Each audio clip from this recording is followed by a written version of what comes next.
All right, hello. Um, why don't you introduce yourself, Andrew? No, I'll introduce myself. I'm Andrew. I'm from last time. I'm a peer wellness specialist in Portland, Oregon, and I'm a frequent visitor now, I guess, A frequent visitor to this podcast. to the podcast. And I'm Nybelle. I'm been a peer support specialist for almost 8 years. Live in Forest Grove and work all over Oregon. And I'm working in management. Super fun. Um, so Andrew had the my cat's breaking in. um, Andrew had the great idea of starting off with an icebreaker question. So the question that I found was, what would you carry with you if you were sent to live on a space station for 3 months and were only allowed to bring three personal items? So just assume that you have all the food you want and all that.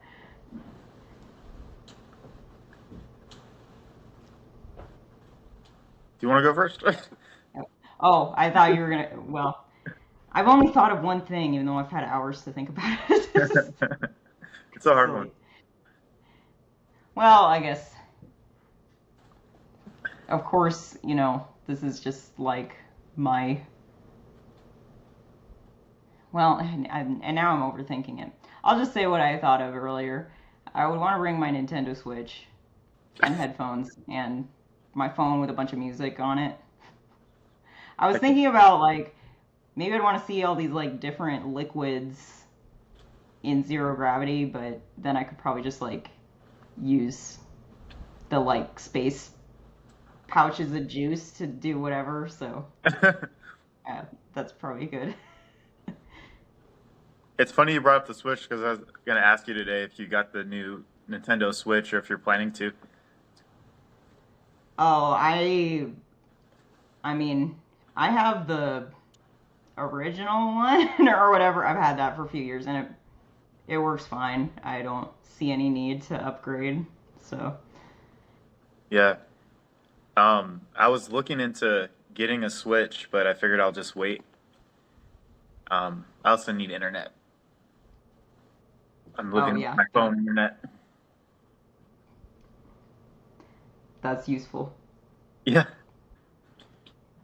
Although a lot of the games you don't need internet, which is why I would bring that instead of my Steam Deck because if you like, I mean, there's offline mode, but if I were to like mess it up, which I've had happen multiple times while traveling, it's like you can't really do anything if you don't get connected to the internet first, so you just have like a brick basically. Lame. I Yeah, didn't but think that the anyways, Switch. Yeah, the Switch does have an offline mode, huh? I didn't even think about that. I mean, a lot of the games don't require internet. Like, Huh. yeah, You can tell how it's a lot of behind I single am. player games. I miss Well, playing what Skyrim. about you? What about me?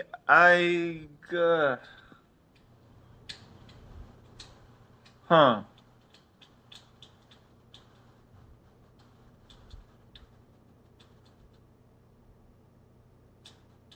I really don't know. It's a hard one. I want to say like a book, but this is really hard.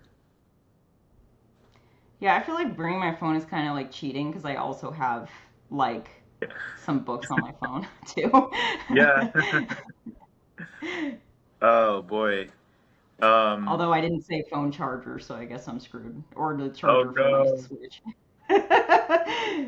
Hopefully it has solar panels on the back. Does it have to be an inanimate object or can it be alive? it just says three personal items. Okay.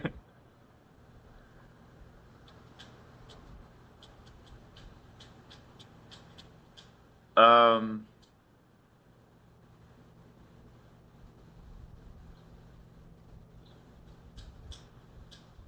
I'm stumped. I'm gonna come back to this. I'm overthinking it, I'm sure.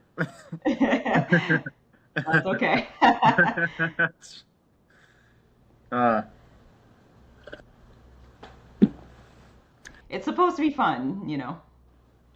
okay, There's not a okay. right answer. A pet Komodo dragon. Um,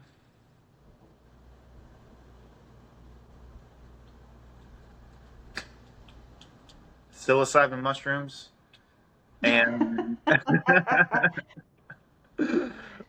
um,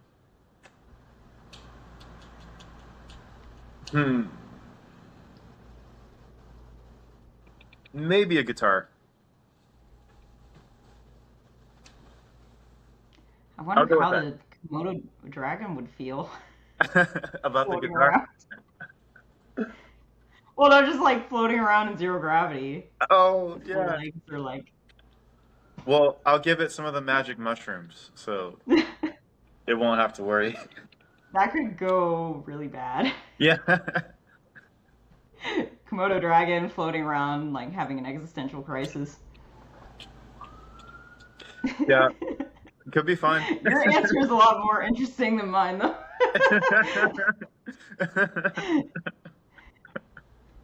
Okay. The Komodo dragon Um, can have like a helmet and stuff. It can be like like Cosmo the dog. oh my God. Komosmo. That's awful. Oh, that's very silly. So should we talk about Peerpocalypse first? Yeah, sure. Okay. Well, um, yeah, I was at Peerpocalypse this week. It's very timely because I just got back yesterday. Um, and I mean, it was fun. Like, I haven't been in person to Peerpocalypse since 2019. So, and I don't think I've just like, ever since COVID, I haven't like been around that many people that Mm. much. I think there were over 900 attendees. Jeez. Um, yeah. Um, And that's like the from all over the states, right?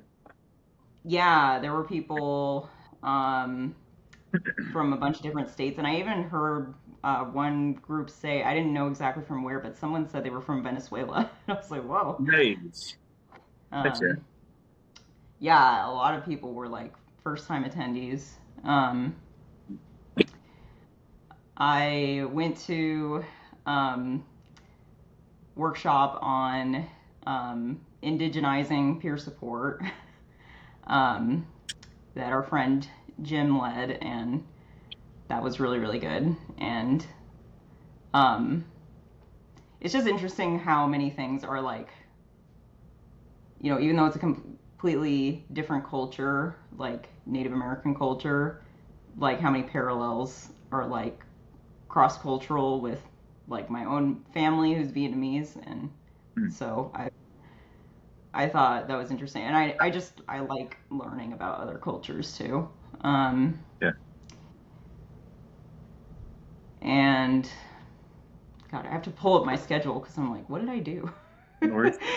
I'm curious about, like you said, the parallels. I'm curious what parallels came up.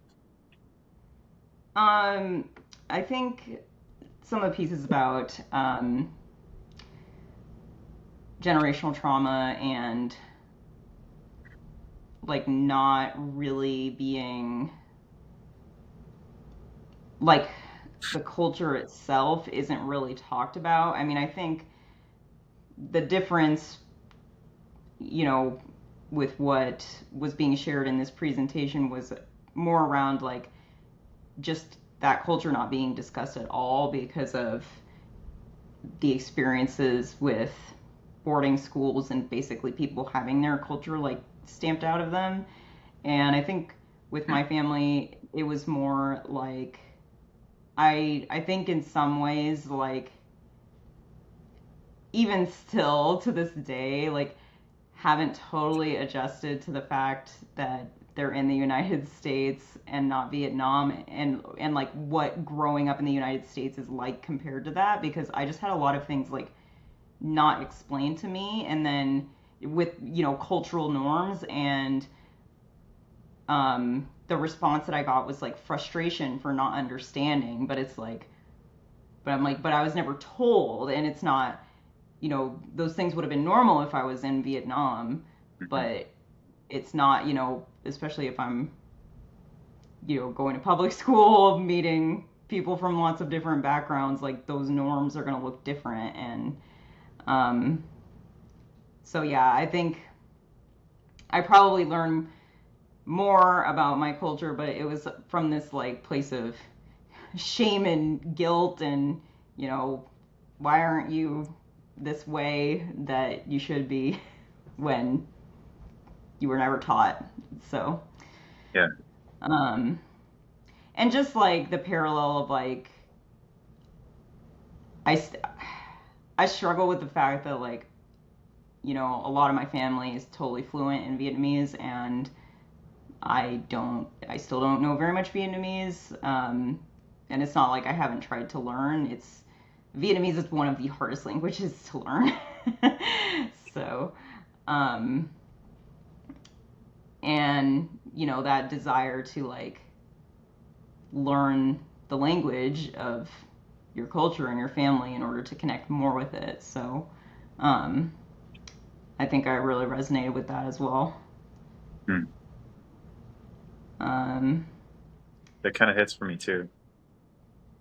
Yeah, with being half Mexican and my dad kind of being around when I was young, and then not him leaving, so I wasn't like raised by him most of my childhood, so I was like disconnected from that culture. And reconnecting with him, I'm like basically learning that whole culture now and kind of taking a deep dive and trying to like learn a language and stuff. So it's yeah, it's interesting like when you're socialized as I don't know how else to say it, like an average American, like um yeah. yeah, yeah, you still have Well, I those just think, cultural roots. yeah, I mean, I just think about like, what would you commonly see on TV? Like Yeah. nuclear family, typical American type of, and I think I remember like wondering, why isn't my family like that? um, Yeah, because that was just like growing up in the 90s, that was a lot of the stuff. pretty much.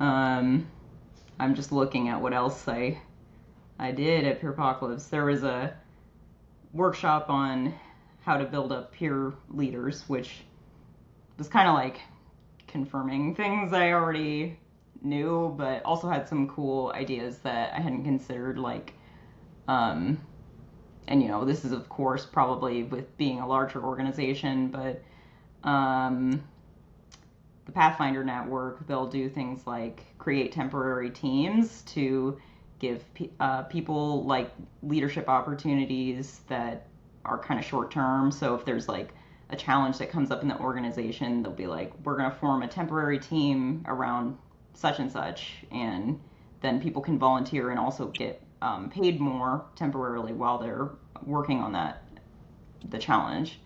That's cool. Um, yeah, so I thought that was a really cool idea.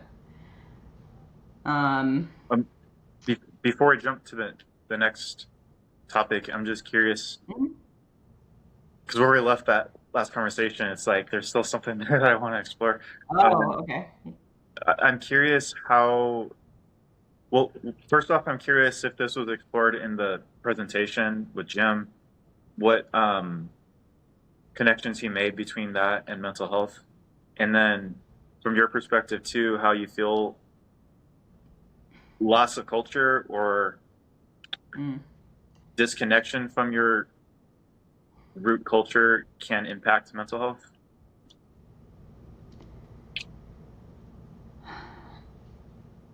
Yeah, I mean, I think the way in which, and I wish I had the slides in front of me because my memory's not perfect, but um, the the way he was kind of describing it was like, you know, hundreds of years ago when we had, um, you know, colonialism wasn't a thing yet in the States. Their homelessness wasn't really a thing because, you know, when you're living off the land, either, you know, if the land is thriving, everyone's thriving, and, you know, if there's drought or famine, then, you know, everybody's like in the same boat, you know, struggling together. Um, so I think, you know, in that sense, like when you have that community and there's not as much of the like power hierarchy separation, there's probably less opportunities for mental health strain to occur. And I mean, like, this wasn't a part of the presentation, but I just think about how, like, we as humans were not made to, like, live in houses in little units and be exposed to, like, all the information that we're exposed to now, um, or look at screens all day. We were evolved to live in tribes, in really, you know, small communities. So that's probably, you know, more conducive to mental wellness than the lives that a lot of us are living right now. Um, Hmm. Well said. yeah, the loss of culture piece. I mean, the reasons why are similar but different, you know, between cultures, because like with a lot of Vietnamese and, you know, other Asian cultures too, there is a really big emphasis on assimilating to the dominant culture because that is seen as the way to be successful. Is, you know, a, a lot of people will still have like their Asian communities. You know, like my mom has a ton of Vietnamese friends and they all hang out all the time and like they keep their culture alive in that way. But at work, it's kind of like, you know, there's a lot of rigidity in that sense. And um, I don't know. I mean, like, I feel like, you know, it's not, no need to compare struggles, but I feel like it's a lot harder for indigenous folks because that culture, you know, it wasn't just assimilation was a factor, but there was also like widespread efforts to stamp that out, you know, including genocide. And so, um, and I think, you know, it's hard for me to just personally like want to keep some parts of the culture alive when there are a lot of things that are like cultural norms, you know, Vietnamese stuff that I just like philosophically have problems with. And so I think that's been some of my struggle too, is like, how do I, you know, keep some of that alive within myself and also reconcile like some of the really huge philosophical differences that I have that I don't really know if I want to like continue those types of traditions or cultural norms because I think they're harmful. And I also think that some of those cultural norms are caused by trauma, and it's just like passing on this trauma. That's a really good point because it's like it's not just individuals that can have trauma, it's like cultures and groups as a whole. And That's a really interesting point. I never thought of it. Like I've heard terms like intergenerational trauma, but the way you just put it, like trauma can become embedded in the culture itself and passed on through the culture. That's interesting. Yeah, and I don't know. I mean, there might be movies out there that I haven't seen, but I just feel like media really only portrays one side of the Vietnam War, which Yeah. is like, Right. you know, I don't want to downplay like the struggles that Vietnam vets had at all because it's terrible and it's heartbreaking and to not only have like the war be dragged out for so long, but then for people to come home and be treated like horribly by their communities, it's like, yeah, that's terrible. But I'm like, Yeah. I don't, I haven't really seen any media like talking about people like my mom who were half Vietnamese and half white, and like there were a ton of, moms in Vietnam who got pregnant from, soldiers Yeah. and had these kids who were mixed and faced like all kinds of discrimination because of, not being fully Vietnamese, and, not just interpersonal, but also like systemic, like harder to get a job, harder to get into school type of stuff. Um, yeah, it's like I've seen,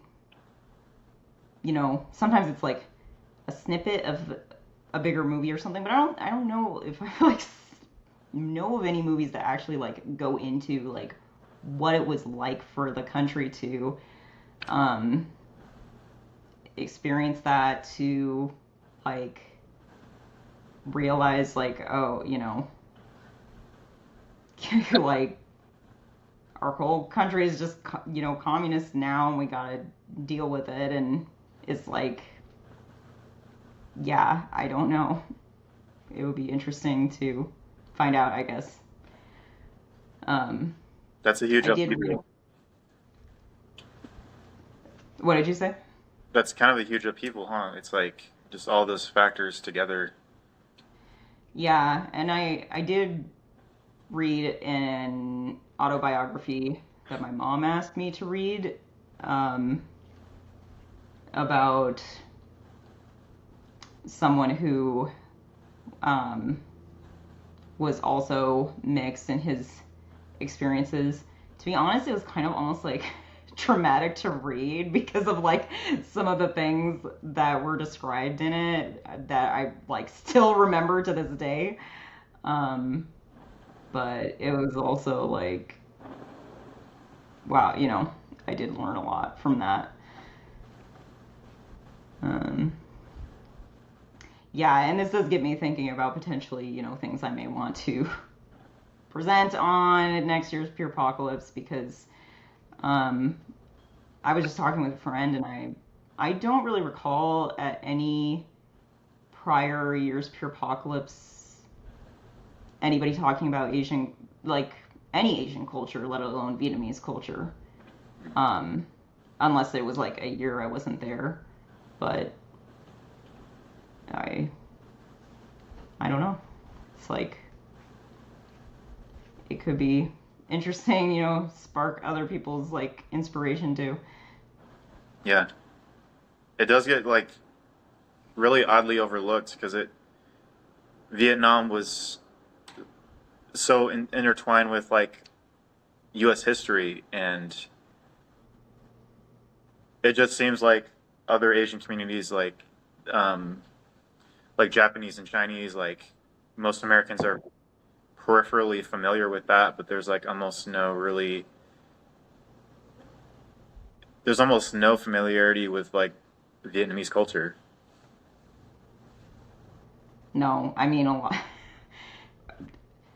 I'll say some folks like even have difficulty like differentiating between like different Asian cultures and just see it as Yeah. homogenous, which is like, Yeah, eh.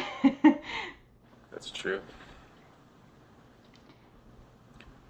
Yeah, it just seems like Yeah, but something that was so huge as part of our history would be more, I don't know. Seems like we would, like, why didn't we learn more about Vietnamese culture in U.S. history, for example? Or it just seems like it was such a huge aspect.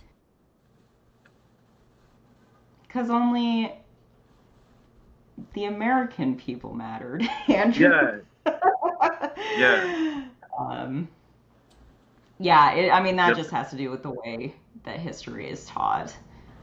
Um, Very one-sided. yeah.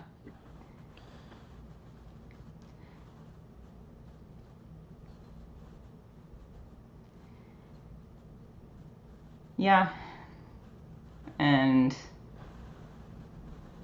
it, I don't know. I think it would be really difficult for some folks to mm, think about the impacts that the US's actions had on Vietnam that still like ripple effect to this day, because it was just like basically getting involved in something that we didn't need to. We were hoping to be like the heroes like in World War II, and no.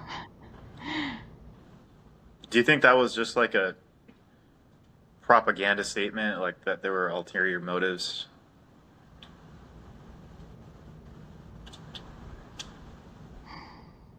I don't. I honestly am not like fluent enough in history to really answer that. I think there was a lot of fear going on at that time, and just in general, war is profitable. Like, we had an economic boom after World War II, so maybe the powers that be were hoping for the same thing. Yeah. Does the But U.S. still it's have an influence in Vietnam right now? Like, are there military stations there? no, I don't think so, but I think that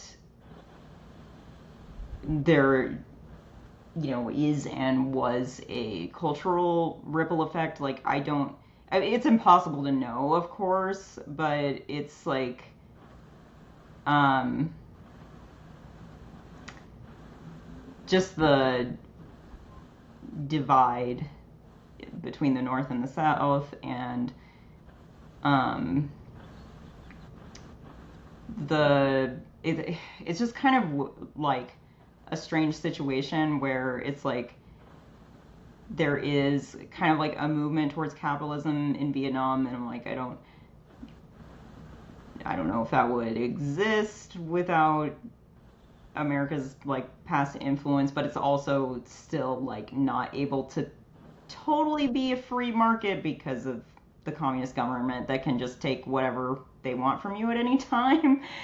Um, so yeah, it's like kind of like being, when I was there, in 2016, I want to say, I just saw how much of like it's like the culture is torn in two different directions. Um, and like I said, it's impossible to know if that would not, that could still be there even if like the U.S. had not gotten involved. But um, it's it's interesting. Hmm. And like, if that hadn't happened, I wouldn't be here. My family wouldn't be here.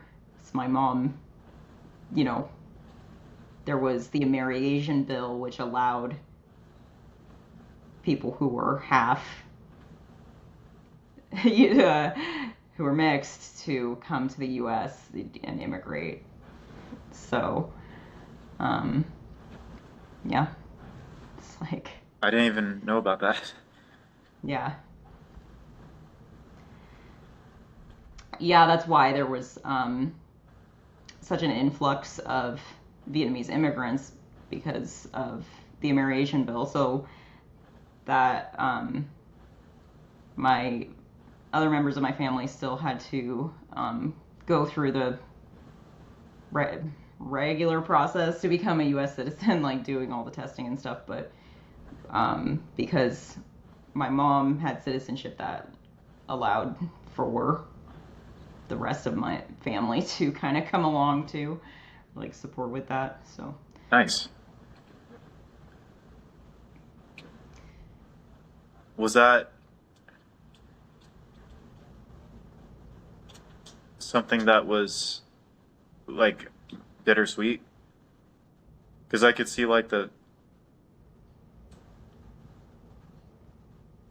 the potential for like, okay, moving to America, maybe opportunities and possibly a better chance at life, but at the same time, also like leaving your country, leaving that community, leaving your culture for like a different culture and having to assimilate. Like, it seems like that'd be like in some ways positive, but also really difficult. to be honest, I don't really know because like my family hasn't, the way it's been talked to or to me about is like,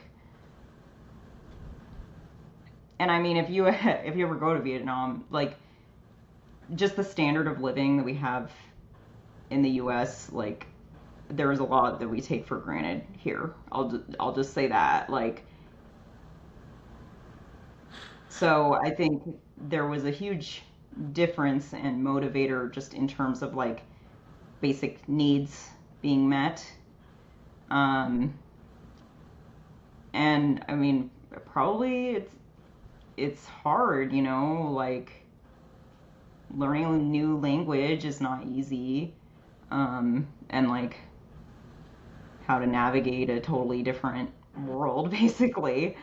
So it probably was bittersweet, but I don't know how much of that um, was explored because um,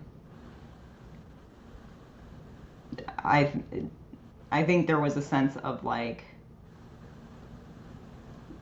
we're getting out of this really terrible thing and then going to like the land of opportunity and like it's just gonna be great now. Yeah. um, so yeah, I mean I can only guess, yes, but I don't know how much my family would like directly admit to that without me asking. Yeah, yeah. Even just that phrase, like we're going to a land of opportunity and things are going to be great now. Like,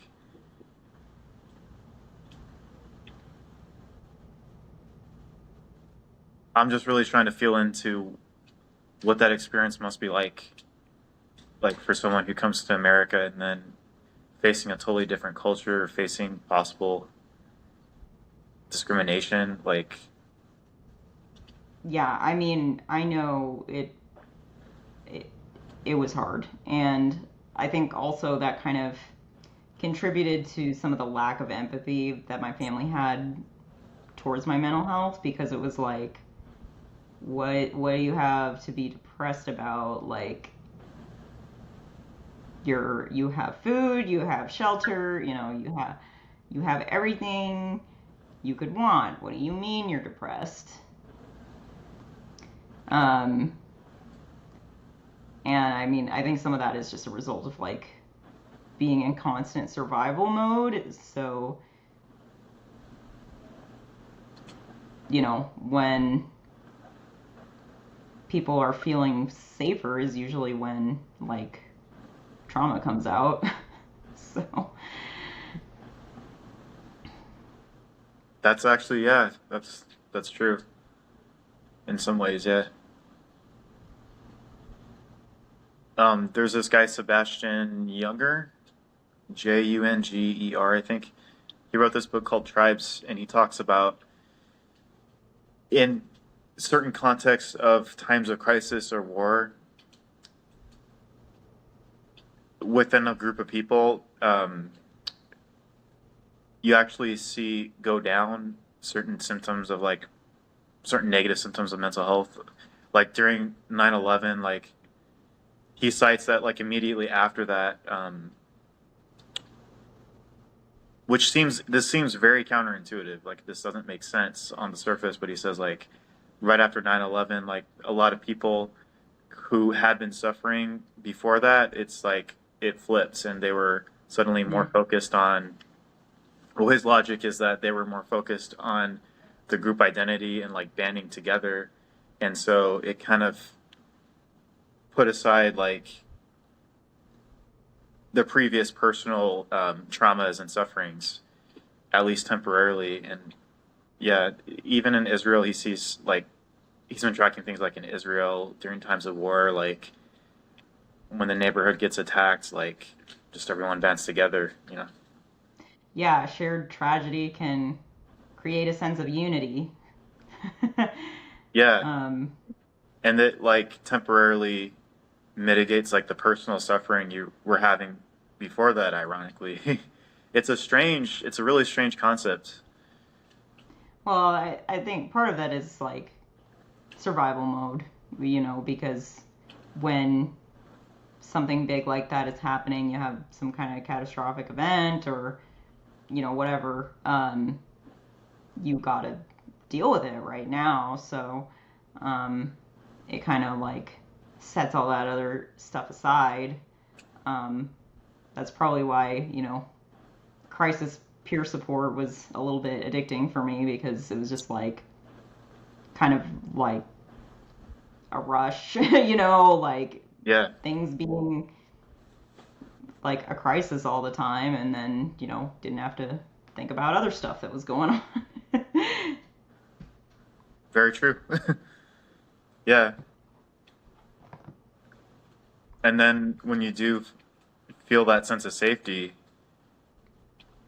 I just think it's interesting how you said it. How you said it. It's like that's when the trauma can come up when you're starting to feel safe. Yeah.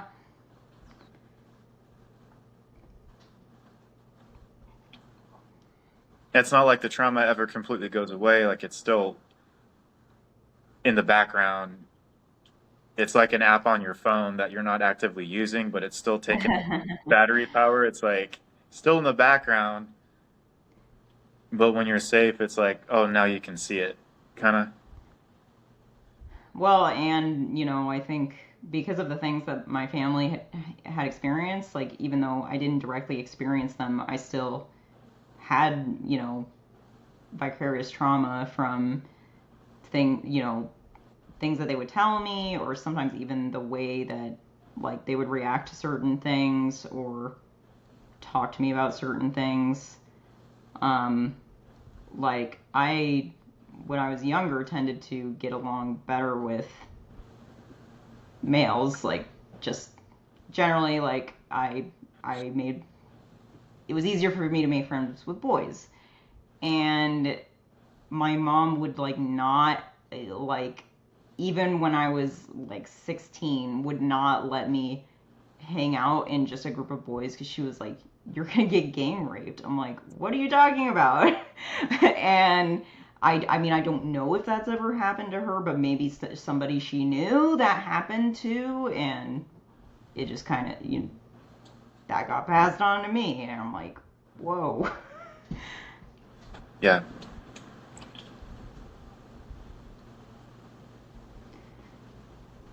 Oof.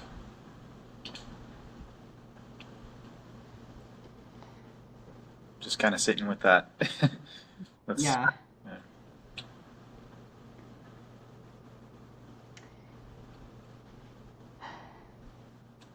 I feel that too with my family. Like my mom and her siblings experienced a lot of intense trauma, and I feel like some of it somehow got passed on to me too, like vicariously.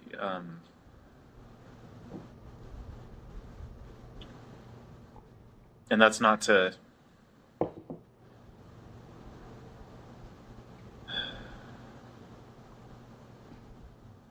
invalidate like what they experienced, because like obviously I didn't experience what they experienced, but I do feel like trauma changes you if you don't work through it. And if, for some people, in some cases, if you were abused, whether emotionally or physically, and you're not working through it in a healthy way, you might end up abusing someone else in turn who's Mm. in the same position you were in. Um, and I think that's sometimes how that trauma can get like passed down. And I feel too like there's something that's even hard to put your finger on. Like I want to call it energetic, but there's just something that's like some kind of osmosis that happens too. I think maybe it's just Mm. from like really subtle nonverbal cues that accumulate over time. Who knows? But I feel like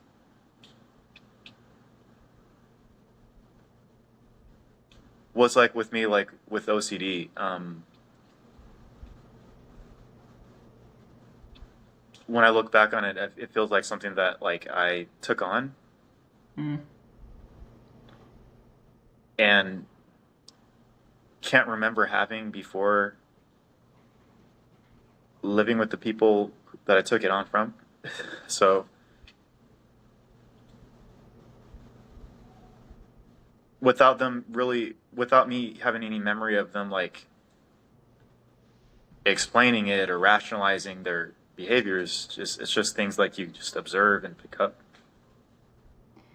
Well, it's like if your whole family is behaving in a certain way, you're gonna think that's normal. Yeah, yeah, totally. It's kind of like with ADHD, like both me and my brother have been diagnosed with ADHD, and like for some reason my mom refuses to get tested, and she's like, "Oh no, I don't have that." And just like conversations that we'll have, I'm like, okay, this is the way we are all communicating in this conversation. There's like a bajillion tangents, and like it's all over the place. I'm like, this is a total classic ADHD conversation, and this is not like this is not the way everyone communicates. Not that there's anything wrong with it, but I'm like, I just remember like having this three-way phone call to figure out where to get dinner or something a few months ago, and I'm like, what? This is so like complicated, and this is just like what I grew up in all the time. Is like everything is, you know, all squiggly lined and you know tangent whateverness instead of like, can we just like pick a place and a time? Very non-linear. Yeah, yeah. Yeah. Non-linear way of explaining non-linear. I bet a strength from that though is that you're really good at communicating with people who are very non-linear thinkers. Yeah, for sure. Which definitely comes in handy working in the mental health field. Yes, that is true.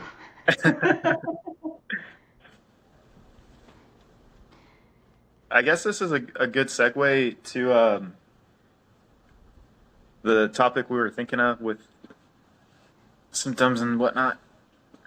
Yeah, diagnosis. Um, yeah, I guess I'm curious like how you've seen diagnosis be helpful or not in peer support. Um, I can think of a few examples myself, but Yeah. I need a shake break.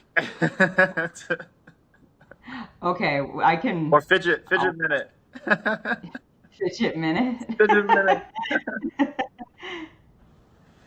I just gotta shake stuff off. Okay. Ah. I mean, I can edit this out too, or we can leave it in, or We whatever. can leave it in. It's okay. Okay.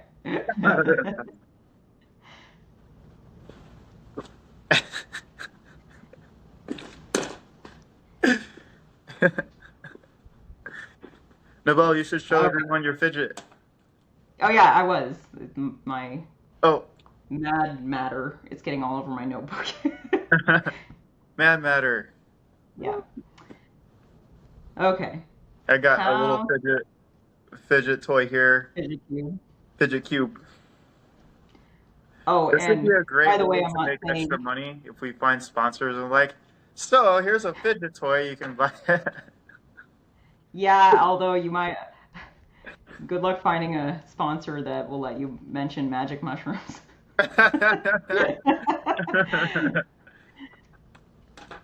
Hey, it's legal here now, sort of. Oh, that's true. Um, but yeah, oh, and I want to give the disclaimer. I'm not talking about peers diagnosing anybody, but just talking about our diagnosis, Oh or yeah, yeah, talk, for sure. discussing, not diagnosing. There we go. So the question is, what are the pros and cons of it in peer support? Or Yeah, basically. okay, cool, cool. I have lots of thoughts. Do you want me to go first? Yeah, Or do you want to go first? I can start talking. Okay. I mean, I think, well, this can be a pro and a con, but like just sometimes like saying, "Oh yeah, I've been diagnosed with this," and then somebody else has the same diagnosis can be like instant connection. Oh yeah. Um,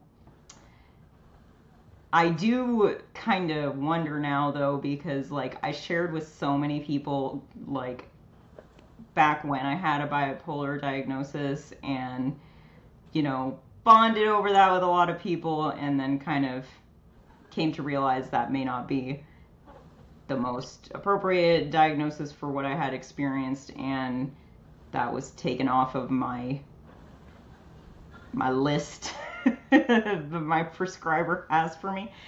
And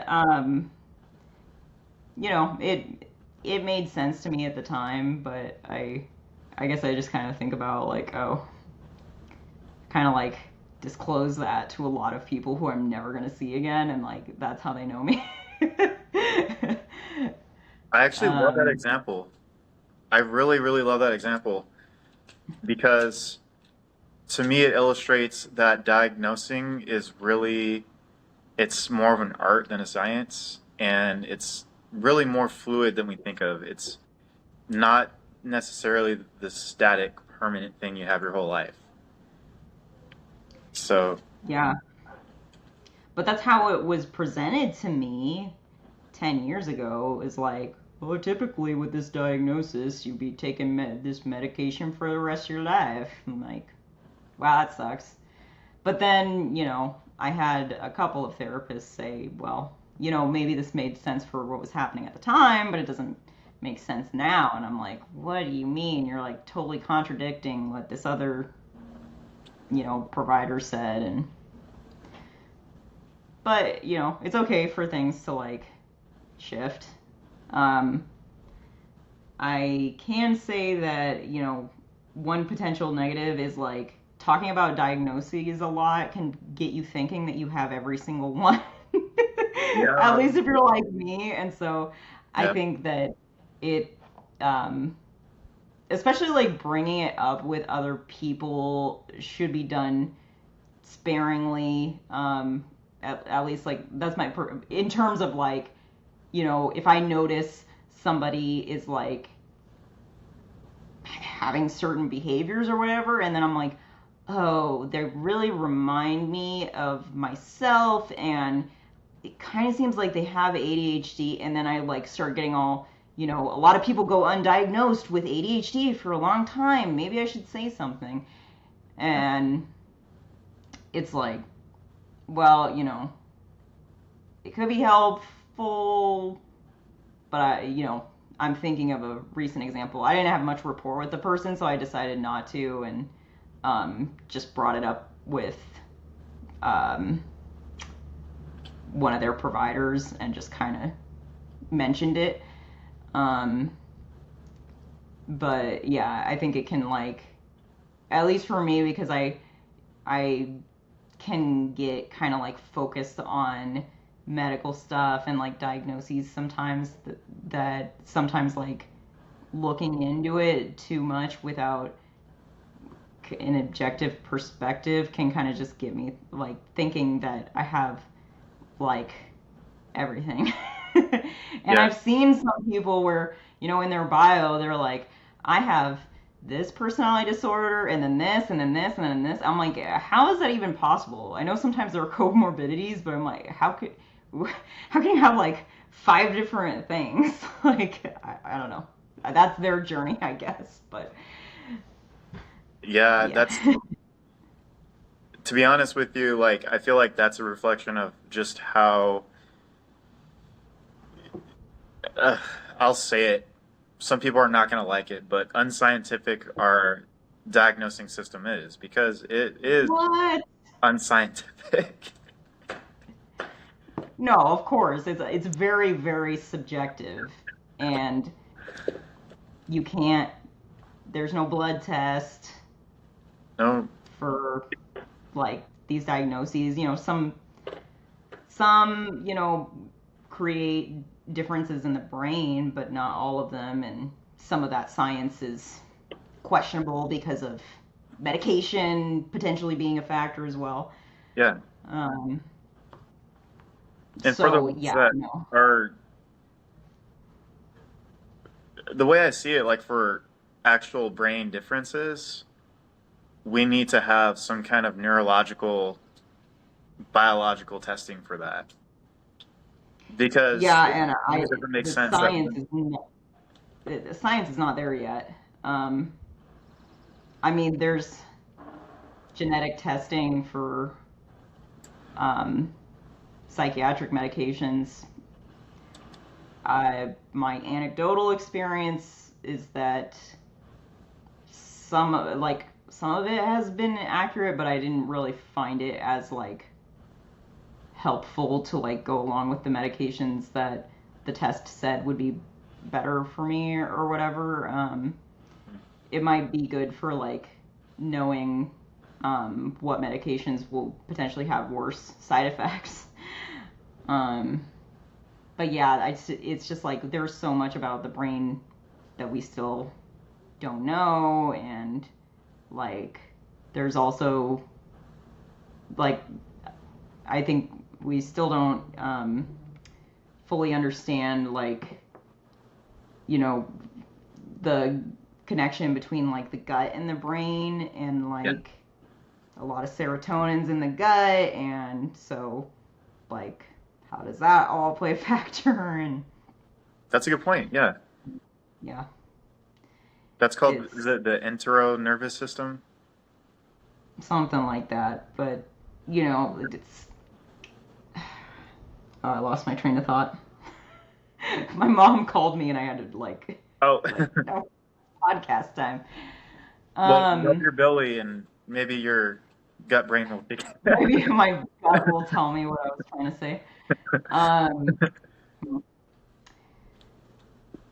oh, just like yeah, there's so much we still don't know, and like psychiatry and psychology are the softest of the sciences. you Yeah, know, it's um, I think we can, as humans, we like to notice patterns and put those into categories. And that's fine.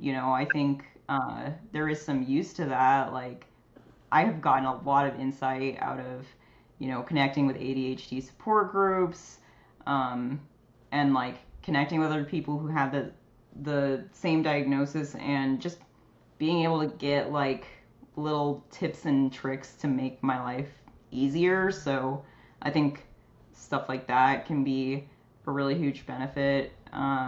But also, like, it can get really dicey when folks start like really over identifying with their diagnosis, and that like kind of overshadows who they are as a person. The way I kind of like see it for myself is, I'm like, I have ADHD brain, so it it does impact the way, like I process information, the way I communicate. I kind of vacillate between like, I am ADHD. I don't know. I think, and ADHD is a little bit different because you know, it's not considered like a mental health diagnosis. It's like developmental. So, um, kind of like similar to autism. So, Hmm. um, I think like I personally see that in a different way where I'm like, part of, a big part of being me is having ADHD, and it impacts a lot of areas of my life, but that's not bad, it's Yeah. different, I mean, some things about it suck. I'm not gonna like sugarcoat that.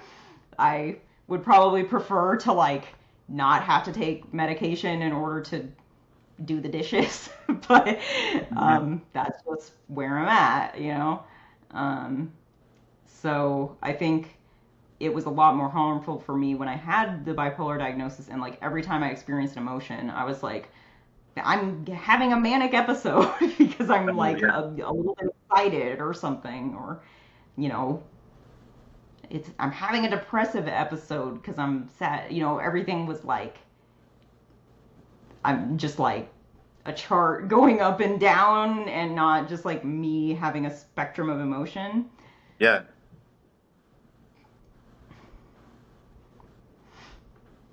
To me, it's interesting that I mean, I kind of understand why, but it's interesting that it's considered developmental and not mental health related because it seems to have such a huge impact on mental health.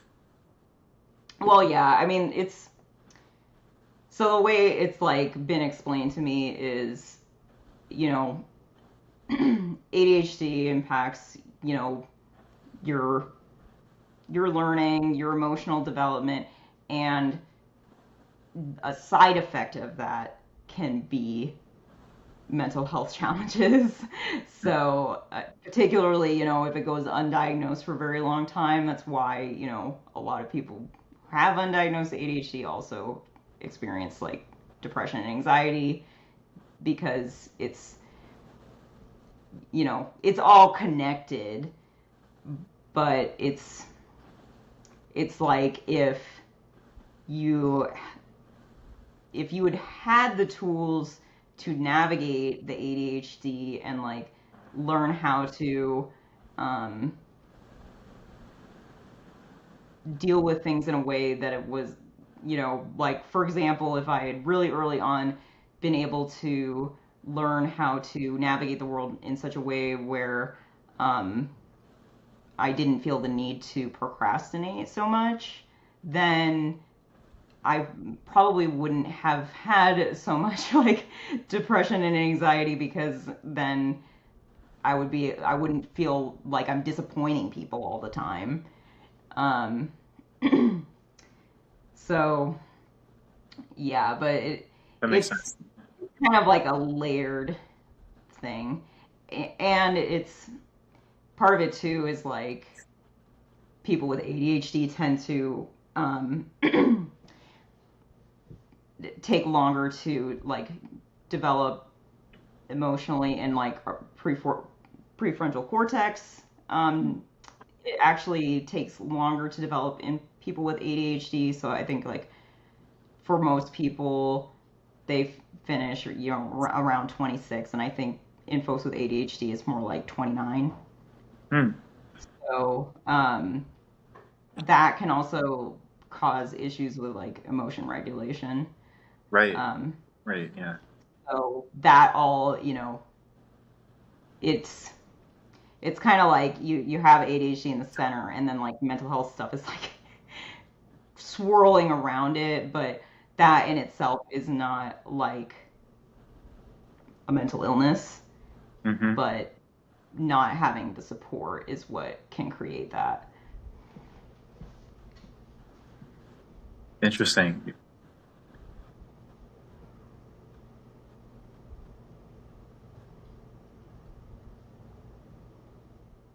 Yeah, this is bringing up a lot for me. I'm trying to decide where to go with this because Yeah. I was actually reflecting recently on how some of my mental health symptoms when I was younger developmentally put me back, or at least it Mm, feels that way when I reflect on it. Because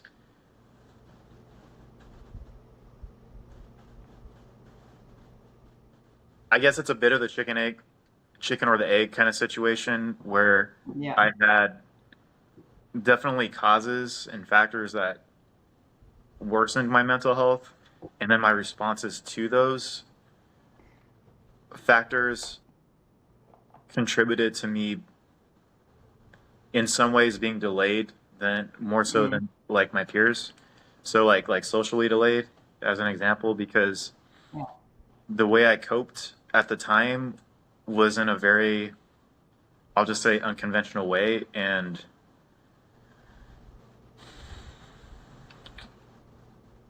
because I chose that coping mechanism, it separated me from my peers. And so I wasn't Mm, as able to like assimilate. Um, but I had other situations too, even prior to that, like trauma and moving and like instability that also made it hard for me to keep up with my peers. Like I was already like consumed by that stuff. mm. So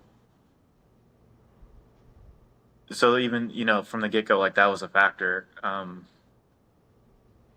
But I was diagnosed when I was a kid with ADHD, and I've been trying to like understand that to some extent. Like I've been going through um multiple diagnoses to try to understand myself, because Mm. I was diagnosed with autism when I was 11, Asperger's specifically. And I felt at that time it was very unfair because the counselor never actually really talked to me, at least not privately. Most of her information she got from my aunt, my legal guardian. Gross. And that was like, yeah, it was very skewed information and very like one sided, very surface level. And Also, probably not the recommended way of making a diagnosis. no, like not at all. And like, yeah, barely talked to me Hmm. within that process. And she didn't seem to consider seriously like all the life factors that were going on at the time. But I harbored resentment towards that diagnosis in part because of that, because I wasn't really included in the diagnosis and it felt like it was something forced on me. And then my aunt at the time was very vocal about my diagnosis to people, and without my permission just like told everyone Oh. other, it seemed. I think she did it That's, with good intent because she wanted oh. people to like understand me, but to me it felt like it just increased like the shame and the resentment. So, and Also it seems felt like kind of it like, wasn't mine. It was like it was no longer my story to tell. It was like her yeah. story to tell other people. So, It also seems like slightly condescending. Like, hmm, yeah, it I, was. I, I do want to ask though, like, why do you feel like you need a diagnosis to better understand yourself? I think that's a big reason why, like that whole situation where Hmm. I was told by the professional what I was, and then my aunt telling everyone else who I was without me telling everyone who I was. I think that was like a point of frustration. And as I got older, school counselors would tell me things like, yeah, we don't think you're autistic, like basically hinting like I should get retested. And so I did when I was 18. And the psychiatrist said he didn't consider me autistic. So I didn't get a new diagnosis. I was just kind of like sent out the door with like, yeah, you don't meet criteria for this, but nothing else I got for you. So um,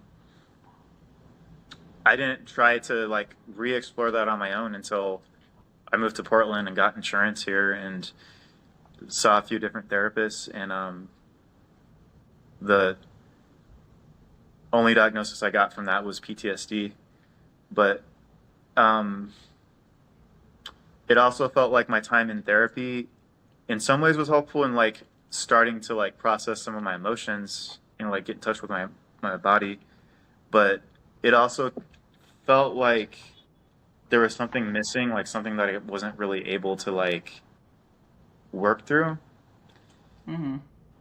So this year I've been like really diving into just self exploration in general and revisiting a lot of this stuff, like watching videos of people with lived experience of autism to try to understand it and like be like, does this relate to my experience?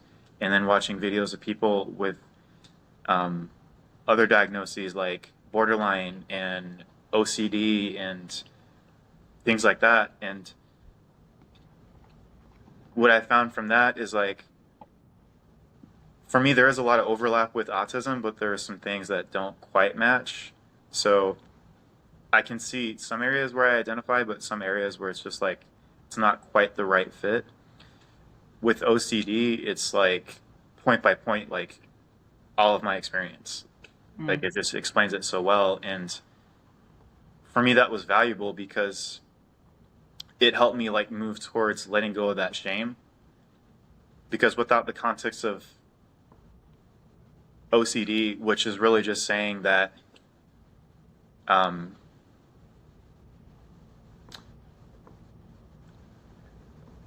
do I put this?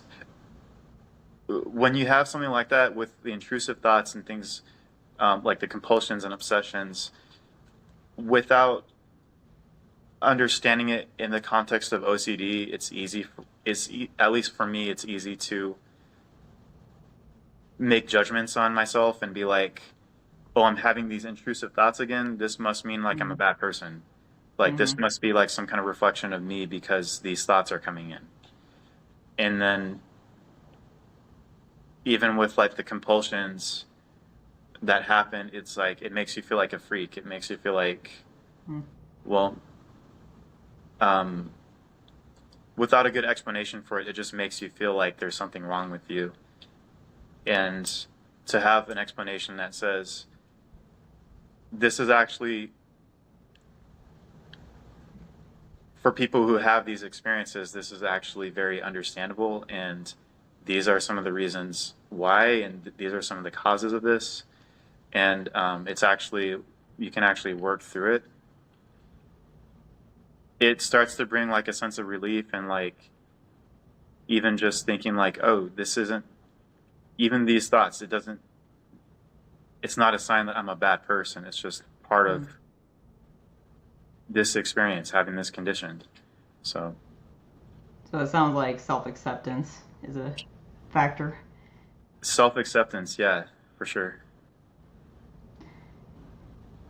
Yeah, and I mean, that's been something I've been exploring for myself. I had a really emotional conversation with my therapist last week around OCD, and I think part of that is because, like, her response was that a lot of what I experienced could be explained by anxiety, but I had a provider kind of like use anxiety as a way to invalidate me, like, oh, that's just anxiety. And I'm like, I am hearing voices.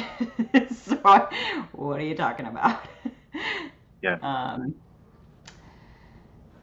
so, but I was like, and this is what makes it hard is like sometimes going down these rabbit holes because like I watched a little clip on a doctor talking about pure O because one of the things with me is I don't have like rituals. I don't feel like I need to do something to prevent things from happening. Um, but when she was talking about like pure obsessional and that like some of those compulsions are more mental or that like continuously talking about something over and over again could be like a compulsion or looking something up on the internet for hours could be a compulsion. um, and I when I listened to her explain that, I was like, this is really relatable. And I think, part of it for me is like, even if, I'm supposed to have a conversation with another provider, and even if they don't agree with me, I still think like just looking into it a little bit more and seeing some of the tools and strategies, like, even if I don't perfectly fit the diagnosis, might be helpful. Like, I learned about reassurance seeking and that like trying to constantly seek reassurance can actually like make things worse because it just increases the anxiety. Temporarily you're trying to reduce your own anxiety, but over time it's just like you want more and more and more reassurance. So it's better to actually like sit with the discomfort and not like continuously seek that out. um so I thought the idea of that was interesting, even if that's not, something that perfectly fits my experience, like that diagnosis. Yeah. I think that's a good point because it's like we can still learn things even if, yeah, like you said, we're not, whether or not we perfectly fit that diagnosis. Like I've learned things watching videos on autism about self-soothing Mm. and making use of fidgets and stuff like that. That Yep. that are helpful for me. So, um, I'm still. I mean, there's still stuff I'm learning and trying to understand about myself. So, like, I'm not saying like, oh, this is officially it for me, but even just the process itself, it's like, see, this is, I think, one of the beauties about peer support. It's one thing to hear it from a provider or clinician who hasn't experienced it, but it's totally different. It's just like qualitatively a completely different experience to hear it from someone who has that experience. And that person could even be a clinician as well who has that experience Yeah. or not, but who actually understands it and gets it. And especially someone who's actually found ways to navigate it effectively. Like, it's such a huge difference from hearing it from someone who just understands it in theory, which means they don't really understand it. Yeah. Yeah, it's like, Anybody with, yeah, like people can read from a book, but that doesn't like teach you what it's like, really. yeah, like to go back to autism, there are autism researchers who will say things about autism that people in the autistic community completely disagree with, like that Hmm. autistic people are unable to feel empathy. That's actually it's a So stereotype, but some ridiculous. researchers genuinely believe that, like, oh, they either don't feel empathy or they don't process empathy in the same way. They might say that, but um, people with that lived experience will say, well, for most of us, that's actually not true. Some of us are just hypersensitive and but yeah, it's like, I'm not sure where it left off, but yeah, people with lived experience of autism will say, like, no, sometimes we actually feel too much empathy. It's not like we lack Hmm. empathy. So, that's one example. And then I've been following this guy named Jay Reed on narcissistic abuse, and I've never heard any of this from any therapist I've seen, and I think it's like an overlooked topic, but it's actually so it can have such a huge impact on someone's mental health, like extremely so. So much so that I don't know if there is a DSM diagnosis for this, but I think there should be for someone who's experienced narcissistic abuse. Like it's a very specific kind of abuse that in a lot of cases can get to your very sense of self. Mm. So it really can.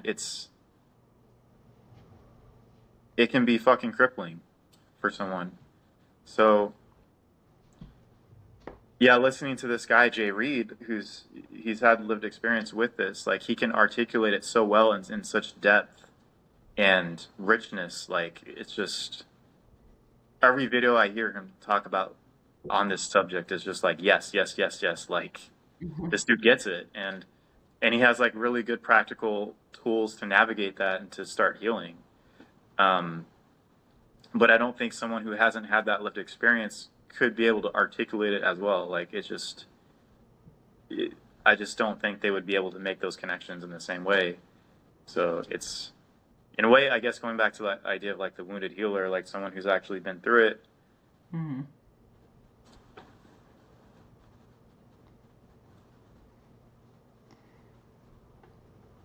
Yeah, I mean, I'm kind of thinking too that like someone who's experienced that type of abuse, I mean, it would probably right now just fall under PTSD, but Yeah, I mean, I it don't know. may, but I feel too like there's really a qualitative difference, at least for me, with that type of abuse and other forms of abuse I've had, like Mm. like loss and physical abuse and things like that. They can, I think, there's definitely overlap, and at the same time, narcissistic abuse is literally brainwashing. Mm. Like it is trauma, and it's also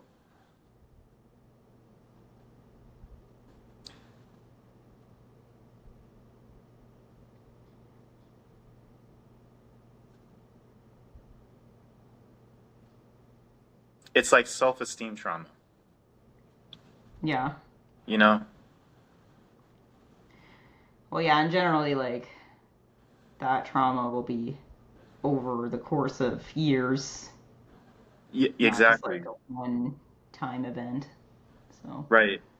And it's like part of the healing from that trauma isn't just processing the trauma itself, it's also unlearning the beliefs you got from that trauma. Like yeah. for example, if you were a scapegoat, to unlearn the beliefs around that of like, oh, I'm not a bad person.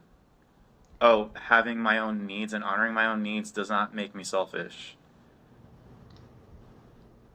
Yeah, I also like recently have been realizing like how much trauma lives in the body and like processing only gets you so far. So I've been like moving my body more and just having these moments of like, oh, there was this thing in here that I'm massaging out, and it's like Mm, it's almost hard to explain, but I spent a lot of time like thinking like, oh, if I just like talk about all these terrible things that happened, one day I'll feel better.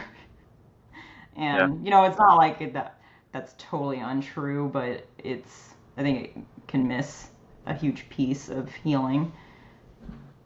Yeah, absolutely. Yeah, this this guy started looking into Dr. Bonono. I'm probably butchering that. Well, no, no, no. I'm sorry. Bono, no, I think. So, I really love the way he talks about trauma, and it ties in with what you just said. Like, a lot of trauma, it's not stored in a. I don't want to butcher this. Okay, doing my best. It's not stored in our frontal lobes. It's not like it's not stored in the executive parts of our brain. Like it's stored in more of the, like the reptilian, the older parts of our brain. And because of that, you can't just think your way through most trauma, or you can't just talk your way through it. And he says that for some people, actually talking about your trauma reinforces it. He calls it Mm, rehearsing. It's like you're rehearsing your trauma. mm. So it's not necessarily healing it. I would, I halfway agree with that. Like, I think taking like a humanistic perspective on it, someone who's able to like hold a pure space of presence and acceptance and unconditional positive regard, I think that does create a new association when you're sharing your trauma with someone holding that space. Um, but with that being said, I think if you talk about it too much, it does reinforce it. Yeah, or I And think if you like talk about too many things at once, like, and then this, and then this, and then this, it's like, okay, we just gotta like focus on one, really big thing. Like, yeah, yeah, hard for nonlinear thinkers. yeah, I mean, you can find some non-linearness in the one thing, and how that kind of like ties into maybe beliefs or um, Yeah, behavior or something like that. But more just like stating those events back to back can, I mean, it can also be like traumatic for the person listening. So, that's true. yeah. That's totally true. Yeah, yeah. So yeah, I like what you were saying with the body, with like massaging something out, because I've been noticing my body has like some strong signals around certain events, and been trying to practice like listening to that, and just some of it is really hard, and I think with really deep trauma, it's really hard to do it on yourself. Like it helps to have someone with you to like help co-regulate, um, Hmm. especially if it's like trauma from like a young age. But um, yeah, with some of the trauma reactions, I've been trying to just practice like becoming aware of it without identifying with it. There's this there's a type of therapy called internal family systems, and I like the way to describe it. It's like we all have different parts, and parts we can even have parts that symbolize our traumas. And when you become identified with a part, they call it blending. Like you become blended with a part, Mm. and you sort of lose access to the other parts of yourself, and it's just like that one part takes center stage and takes control. So if it's like a wounded inner child that you become blended with because you're activated, you start to lose touch with the rest of you, and you just become solely identified with that. And the sort of the remedy for that is to first become aware, like to kind of ask yourself, like,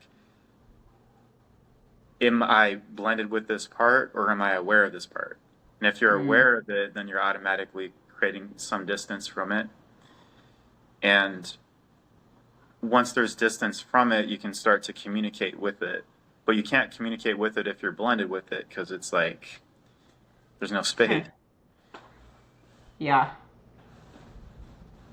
That makes a lot of sense.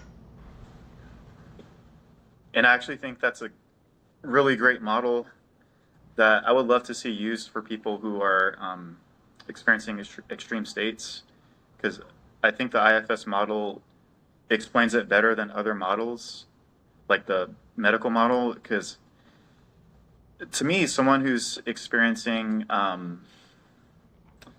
let's just say, I think a good example is someone who's having fear-based thoughts that are, typically called paranoia. Um, IFS would say that that person is just blended in that moment with a part Mm. of themselves that's very fearful, which could be based on trauma. Regardless of Yeah. what the content is, like it's still based in some root fear. So, um, an IFS therapist would just say, yeah, that person is blended with that fear part. Mm. And so let's help them to create some space from that so they become aware of that part of themselves and then they can begin to communicate with that. I think that would have been cool for me because, like, my altered states definitely were very trauma related. So, um, and even though they didn't like always make sense, like, I think looking back, it did, some of my experiences did make a lot of sense. Like, th- being under the impression that I'm being stalked when I'm not. But it's like, well, I had a person following me around through my life, it, Yeah. even if it wasn't like literally all the time, this person was still like looking through my emails and looking through my Facebook messages and like would even, I had a screen name that I would use and he would like search my screen name and then like be confronting me about what I posted on a forum that I didn't even think they were going to see. So, yeah, that is stalking, even though it's not physical stalking. Yeah. So it's like Yeah. it makes sense why I was having that experience in my altered state. It does. Absolutely. Yeah. I think it's frustrating for me when some people don't take that stuff into account or even think to like ask about that. Like I mean, there I there think people just don't know, and it's like I only even think to look at things that way because that's my lived experience. it's true. So that's kind of the rub, isn't it? Yeah. Yeah. I also just think too, like if we had curiosity cultivated from like a young age, or I should say not stamped out of us, from a young age, Mm. and um,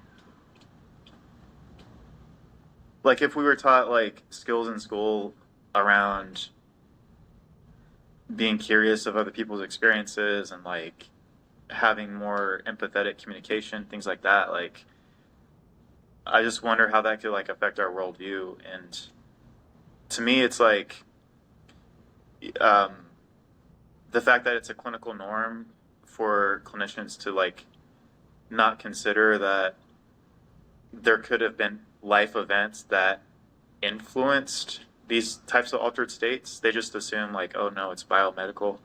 Um, to me, that's like a reflection of just the fact of our society lacking good like relating skills. Good, or even just like qualities of like open mindedness and curiosity. Yeah, I mean, I think I do see some things shifting around that, and I think it's part of that is just also an issue with like the way that teaching mental health clinicians has traditionally been done, and it's almost like everything that the client or the patient says is, you got to take it with a huge grain of salt. And then you're, as the provider, you have to be this like objective, even though that's not like really even totally possible. Like, you know, diagnosey person. Um, so, yeah, I mean, it's kind of like, I think personally that like most people have trauma in one form or another. So it's almost like at this point, ignorant to say that, something is only medically, there's only medical reasons for it, unless it's like a traumatic brain injury, maybe, Yeah. Um, but I think just with, at least in my experience, not having had that formal education, on a master, graduate level, there's so much information out there now about like the impacts that trauma can have that I think that anybody who still has that is like they're not really keeping up with the science, which Mhm. unfortunately some people, may do that because they're just like phoning it in or whatever. Yeah. um, yeah, And it could be workplace norms too that kind of reinforce it. yeah.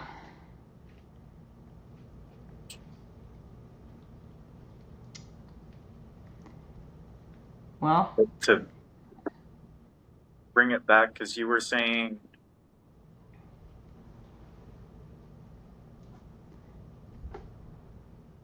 before that digression, you were saying,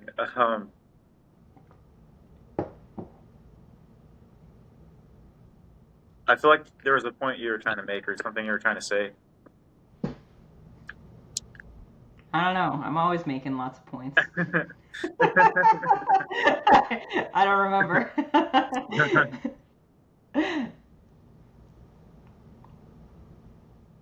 We're talking about the body.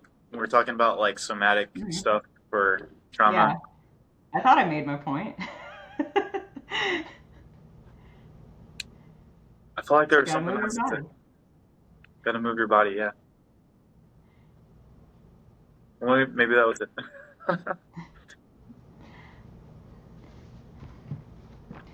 Well, kind of running out of steam, so should Okay. we wrap this up? Yeah, yeah. Let's do it. I don't know. Do you have a fun question A to fun end question? on? Yeah. We've Uh, talked about a lot of heavy stuff, so I feel like we gotta like yeah, we did. end on a lighter topic. Okay. When you're 70, what kind of style of haircut do you think you'd have? Oh,